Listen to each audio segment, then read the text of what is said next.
അഞ്ചുതെങ്ങ് കലാപം എന്താണെന്ന് നമ്മൾ പഠിച്ചു. അത് ജനങ്ങളെല്ലാം കൂടി കോട്ട തകർക്കുന്നതാണ്. എന്തുകൊണ്ടാണ് കോട്ട തകർക്കേണ്ടി വന്നത്?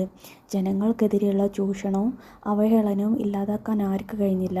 റാണിമാർക്ക് കഴിഞ്ഞില്ല. പകരം റാണിമാർ ബ്രിട്ടീഷുകാരിൽ നിന്നും ഗിഫ്റ്റ്, പാരിതോഷികങ്ങളെല്ലാം വാങ്ങി വെച്ചിട്ട് ഇതെല്ലാം കണ്ടുകൊണ്ടിരിക്കുക മാത്രമാണ് ചെയ്തിട്ടുണ്ടായിരുന്നത്. അതുകൊണ്ടാണ് അഞ്ചുതെങ്ങിലെ കോട്ട ജനങ്ങൾ തകർത്തത്. അതാണ് അഞ്ചുതെങ്ങ് കലാപം. അതുപോലെ ഒന്നാണ് ആറ്റിങ്ങൽ കലാപം. ഇതേ സ്വഭാവം തന്നെയാണ് റാണിമാർ വീണ്ടും ചെയ്യുന്നത്. അതായത് ബ്രിട്ടീഷുകാർക്ക് ജനങ്ങളെ ചൂഷണം ചെയ്യാൻ വേണ്ടിയിട്ട് ഇട്ടുകൊടുക്കുന്ന രീതിയിലുള്ള പ്രവർത്തികളാണ് റാണിമാർ വീണ്ടും ചെയ്യുന്നത്. അപ്പോൾ ഇത് ആവർത്തിച്ച് വന്നപ്പോൾ അടുത്ത കലാപം ആറ്റിങ്ങൽ കലാപം ഉണ്ടാവുകയാണ്. ആദ്യം ആറ്റിങ്ങൽ രാജ്യത്തിലുള്ള അഞ്ചുതെങ്ങിലാണ് കലാപം ഉണ്ടായിട്ടുള്ളതെങ്കിൽ 1721 എവിടെയാണ് കലാപം ഉണ്ടാവുന്നത്? ആറ്റിങ്ങലിലാണ് കലാപം ഉണ്ടാവുന്നത്. അപ്പോൾ നമ്മൾ റാണി കോട്ട നശിപ്പിച്ചപ്പോൾ കോട്ട നിർമ്മിച്ചു കൊടുത്തു എന്നൊക്കെ പറഞ്ഞു. അപ്പം പിന്നീട് ഉമയമ്മ റാണി മരിച്ചു പോവാണ്. മരിച്ചു പോയതിന് ശേഷം എന്ത് സംഭവിച്ചു എന്ന് വെച്ചാൽ അവിടെ റാണിമാരില്ലാത്തൊരവസ്ഥ വരികയാണല്ലോ.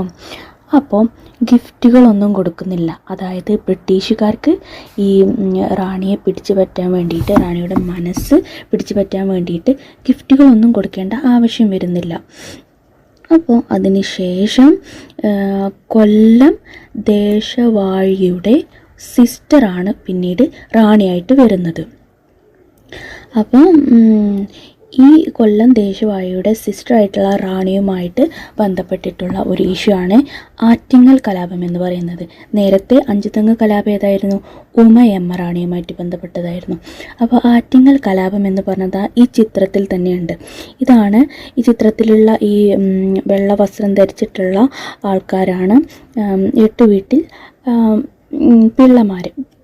അപ്പം 8 വീട്ടിൽ പിള്ളമാർ എന്ത് ചെയ്യുന്നു? ഈ ബ്രിട്ടീഷുകാരുടെ തല വെട്ടി നമ്മുടെ റാണിമാർക്ക് കൊണ്ടുപോയി ഇട്ട് കൊടുക്കുകയാണ് ചെയ്യുന്നത്.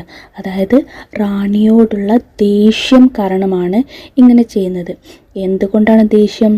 ഈ ബ്രിട്ടീഷുകാർ കുറേ ഗിഫ്റ്റുകളെല്ലാം റാണിമാർക്ക് കൊടുത്തുകൊണ്ടേയിരിക്കുന്നു.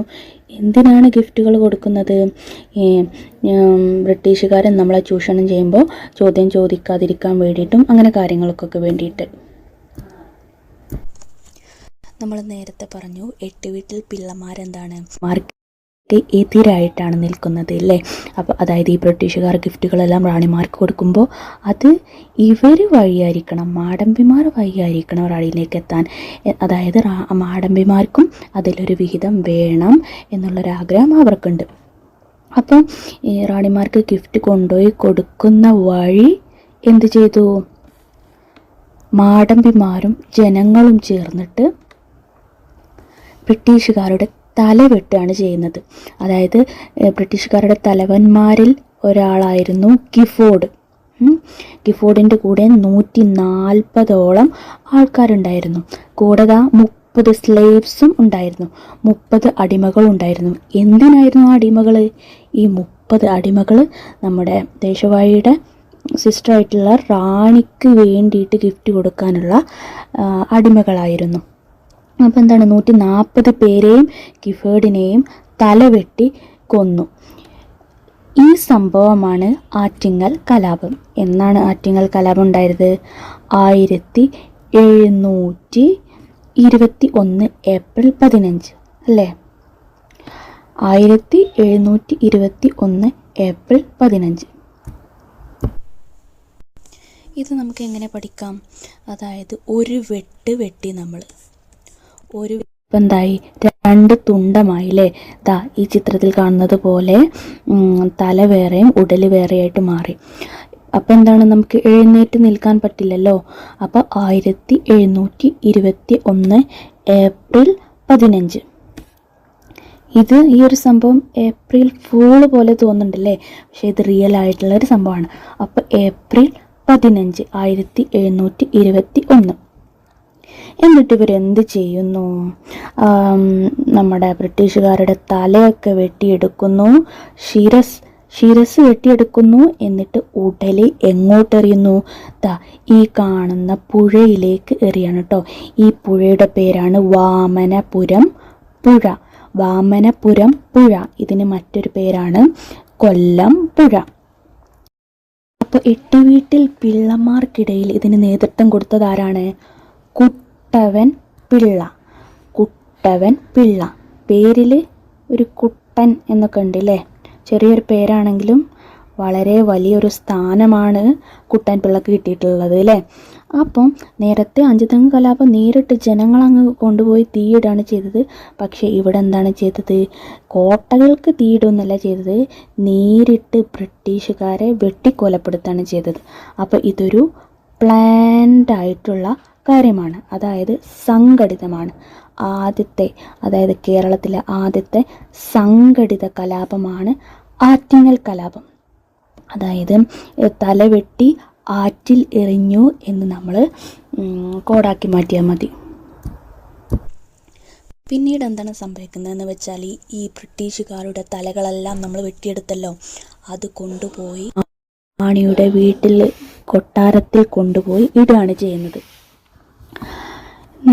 അതിനുശേഷം നേരെ ജനങ്ങളെല്ലാവരും കൂടി പോയി കോട്ട വളഞ്ഞു. കോട്ടക്ക് ചുറ്റും പോയി വളഞ്ഞു. ഇതിൻ്റെ ഉള്ളിൽ ആരൊക്കെ ഉണ്ടാവും? സൈന്യമൊക്കെ ഉണ്ടാവും അല്ലേ? ഇവരെയൊക്കെ എന്ത് ചെയ്തു? ബന്ദികളാക്കി. ബന്ദികളാക്കുകയാണ് ചെയ്തത്.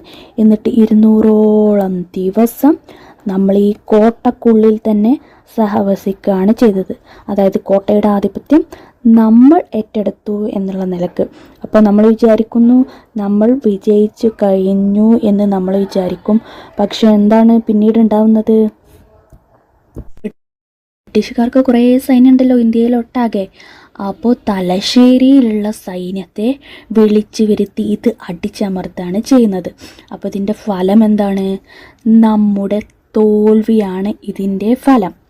മാത്രമല്ല ഈ റാണിയുടെ മുന്നിൽ വെച്ച് തന്നെ ഈ വിപ്ലവകാരികളെ കൊല്ലുകയാണ്, തൂക്കിക്കൊല്ലുകയാണ്. മാത്രമല്ല റാണിക്ക് വലിയൊരു തോട്ടങ്ങൾ തന്നെ ബ്രിട്ടീഷുകാർക്ക് കൊടുക്കേണ്ടി വന്നു. അതോടൊപ്പം തന്നെ എവിടെയും ഫാക്ടറികൾ, അതായത് പണ്ടകശാലകൾ നിർമ്മിക്കാനുള്ള ഒരു അനുമതി കിട്ടുകയാണ് ബ്രിട്ടീഷുകാർക്ക്. അവരുടെ കയ്യിൽ നിന്ന്, റാണിമാരുടെ കയ്യിൽ നിന്ന്. മാത്രമല്ല കുറേ വിപ്ലവകാരികളെ അടിമകളാക്കിയിട്ട് പലയിടങ്ങളിലേക്കായിട്ട് അന്ന് അയച്ചിട്ടുണ്ട്. എങ്ങോട്ടാണ് അയച്ചത് എന്നതിനെക്കുറിച്ചുള്ള വിവരങ്ങളൊന്നും ലഭ്യമല്ല. ത്തിന് ശേഷം വീണ്ടും ഒരു ഉടമ്പടി ഉണ്ടാവുകയാണ്. അതാണ് വേണാട് ഉടമ്പടി. ഇത്രയും കാലം ഉടമ്പടികൾ ഉണ്ടായിരുന്നെങ്കിലും ഇംഗ്ലീഷ് ഈസ്റ്റ് ഇന്ത്യ കമ്പനിയും രാജാവും തമ്മിലുള്ള ആദ്യത്തെ ഉടമ്പടിയാണ് ഏത്? വേണാട് ഉടമ്പടി.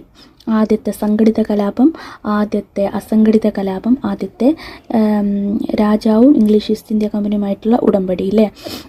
അപ്പോൾ 1923 ഈ ഉടമ്പടി ഉണ്ടാകുന്നത്.